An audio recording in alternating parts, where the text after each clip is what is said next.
આપણું ધોરણ 4 માં આપણું હિન્દી, તો હિન્દીમાં આપણે સ્વાધ્યાય પોથીમાં પેજ નંબર 21 પર આવ્યા છે. જુઓ, આપણે પેજ નંબર 21 પર આપણને સૂચના આપી છે. ગયા વિડીયોમાં મેં તમને નજીકની વસ્તુ માટે શીખવાડ્યું હતું, એક અને એકથી વધારે વસ્તુ માટે.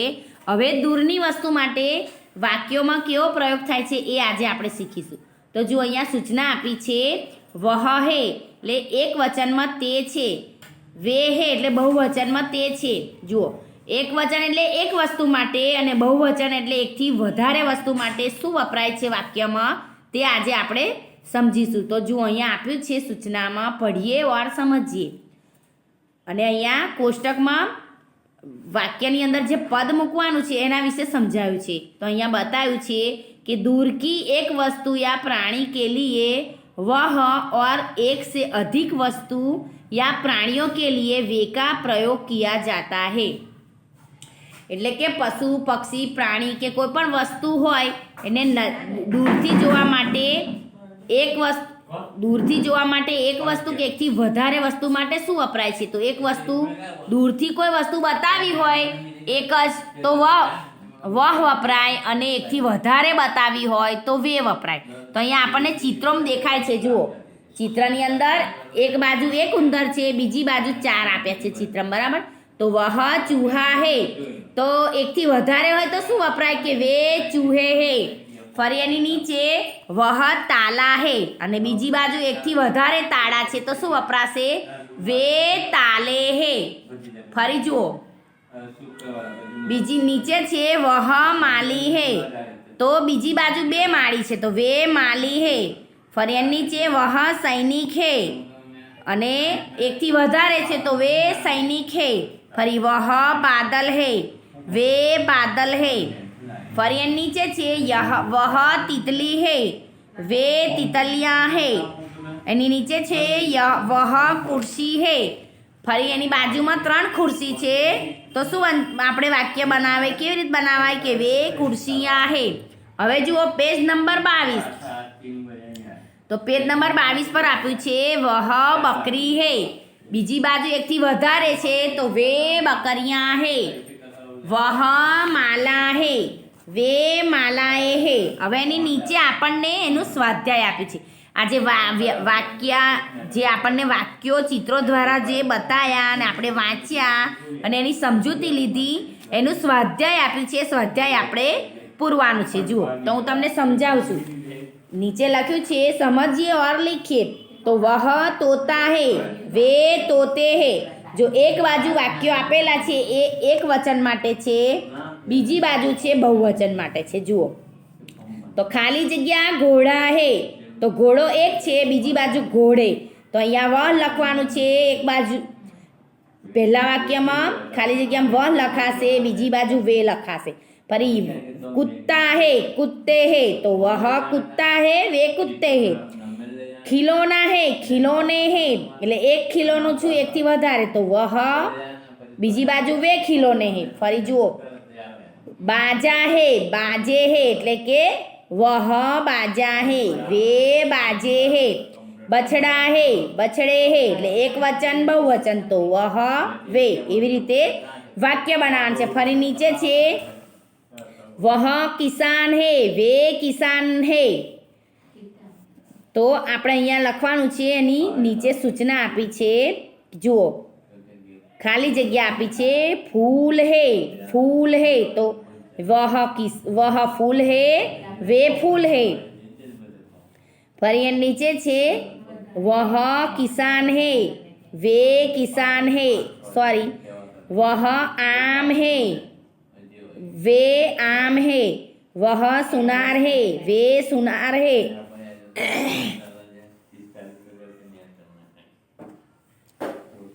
ફરી એની નીચે છે જુઓ, वह पेड़ है, वे पेड़ है. वह पहाड़ है, वह पहाड़ है. फरी वह विमान है, वह विमान है. वह बालक है, ये बालक है. वह दीपक है, वे दीपक है. बराबर. ફરી એની નીચે છે વહ આદમી હે, વે આદમી હે. એવી રીતે જુઓ, वह माली है एकથી વધારે तो वे माली है। वह धोबी है तो वे धोबी है। वह हाथी है तो वे हाथी है। वह यात्री है तो वे यात्री है। वह मंत्री है वे मंत्री है। ફરી નીચે છે वह माला है वे मालाए है। तो जो वह बाला है वह बालाए है પહેલા માલા છે નીચે બાલા લખ્યું છે છોકરીનું નામ છે બરાબર। હવે એની નીચે પેજ નંબર 23 તો પેજ નંબર 23 પર આપ્યું છે वह छाया है वे छायाए है। वह लता है वे लताए है। वह साला है वे सालाए है। હવે એની નીચે છે જુઓ वह किरण है वे किरण है। તો આપણે શું લગાવવાનું છે વાક્યમાં વહ અને વે એ પ્રમાણે આ વાક્ય તૈયાર કરવાનું છે। જો અહીંયા આપણને જે ખાલી જગ્યા આપી છે એમાં તમારે વહ અને વે લખવાનું છે। હવે એની નીચે આપ્યું છે કે મેં તમને વાક્યો સમજાય એટલે તમને ખબર છે કે કેવી રીતે આપણે આ ખાલી જગ્યામાં વહ અને વે કેવી રીતે લખવાનું છે બરાબર। એ વાંચીને તમારે પૂરવાનું છે અંદર પેજ નંબર 23 પર। ફરી એની નીચે આપ્યું છે કોષ્ટક से उचित शब्द चुनकर खाली जगह में लिखिए। તો આપણને ખાલી જગ્યા આપી છે ખાલી જગ્યા રંગીન પેન્સિલ હે તો એક જ પેન્સિલ છે એટલે વહ લખવાનું। ફરી નીચે છે ખાલી જગ્યા મેરી કિતાબ હે તો વહ મેરી કિતાબ હે। ફરી એની નીચે કે ખાલી જગ્યા गुलाब का सुंदर फूल है तो वे गुलाब का सुंदर फूल है।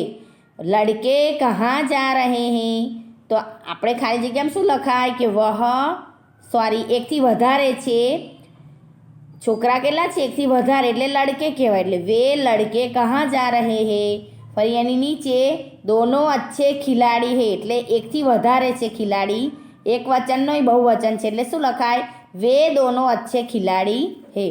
ફરી એની નીચે આપ્યું છે જુઓ કોષ્ટક से उचित शब्द चुनकर खाली जगह में लिखिए।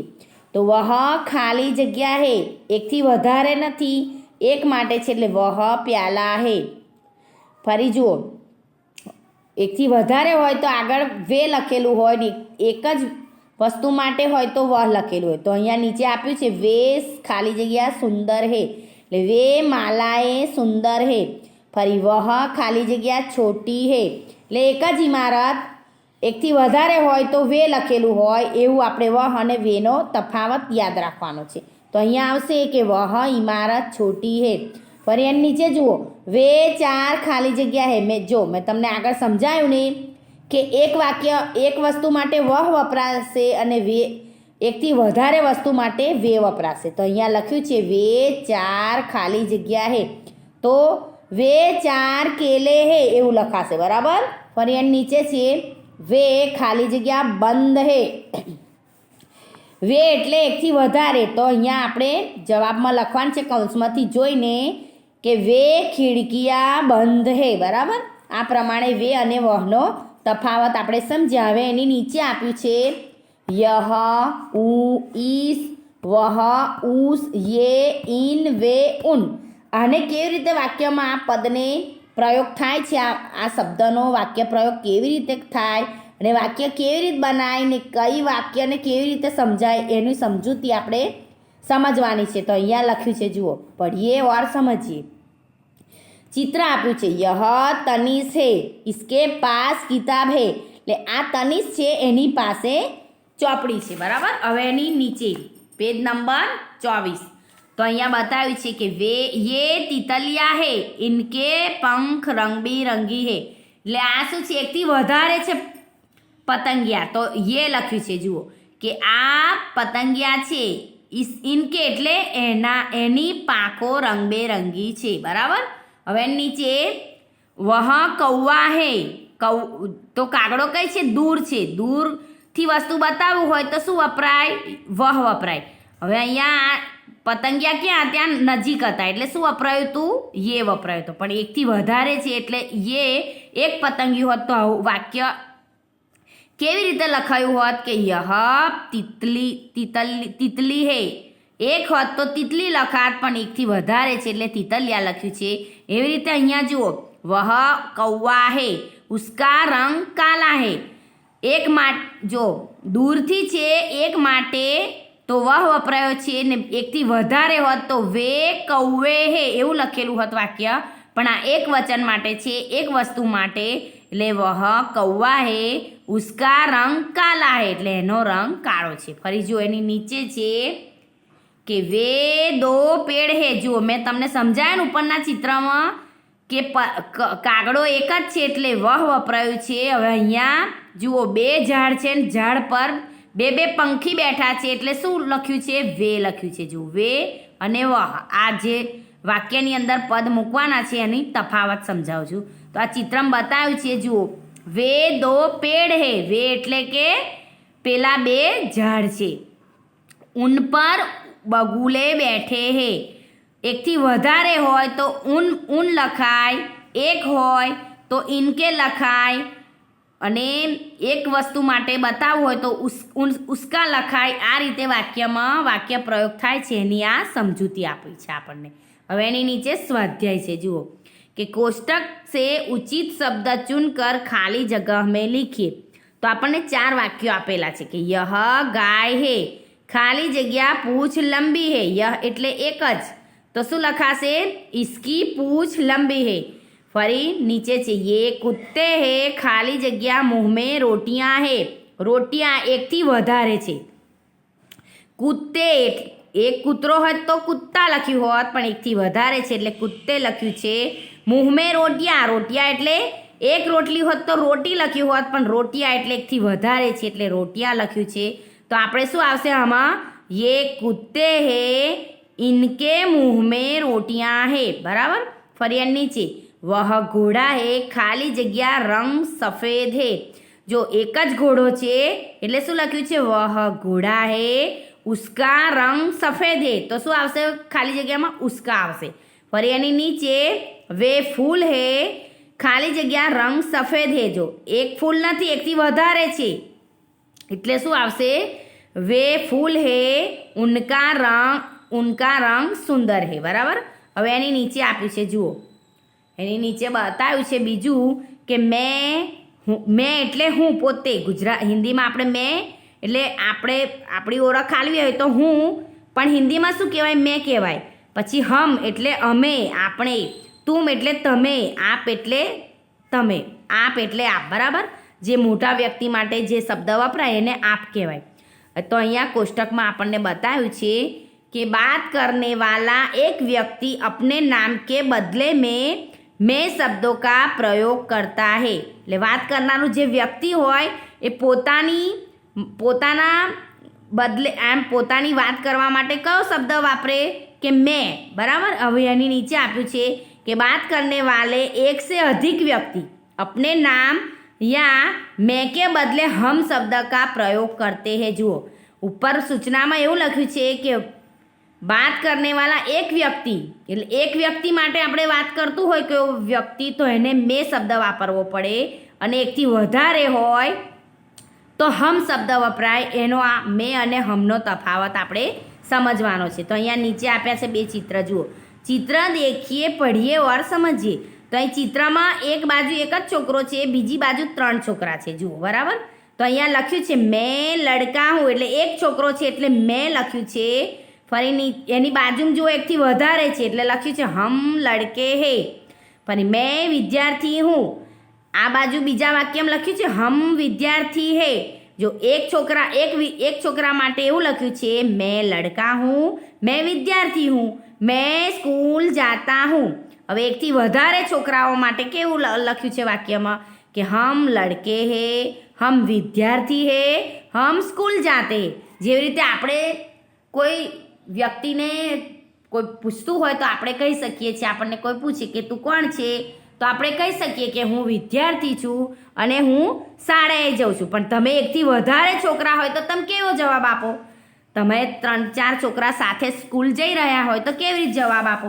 કે અમે વિદ્યાર્થી છીએ અને અમે શાળાએ જઈએ છીએ. બરાબર. આ પ્રમાણે વાક્યની અંદર તફાવત આપણે સમજવાનો છે. આ આપણું સ્વાધ્યાય પોથીમાં પેજ નંબર 21થી 24 સુધીનું આપણું આ જે અભ્યાસ છે પૂરો થયો. એમાં તમને મેં જે વાક્ય સમજાયા એ જે પૂરવાની ખાલી જગ્યા છે એ ખાલી જગ્યાના કૌંસ બાજુમાં આપ્યા છે ને કૌંસ આપીને પણ મેં વાક્ય તમને સમજાવ્યું છે એ પ્રમાણે કૌંસમાંથી જોઈને તમારે ખાલી જગ્યા પૂરવાની છે ને ખાલી જગ્યા સ્વાધ્યાય પોથીમાં પૂરીને નોટમાં લખવાની છે. એ આજનું આપણું લેસન છે બેટા. ફરી બીજું શીખીશું. ચલો, અસ્સલામ વાલેકુમ. પાંચમાનું તો સ્કેન કરવાનું છે, કાલે બનાવી દઈશું. ચાલશે? જવું છે બનાવી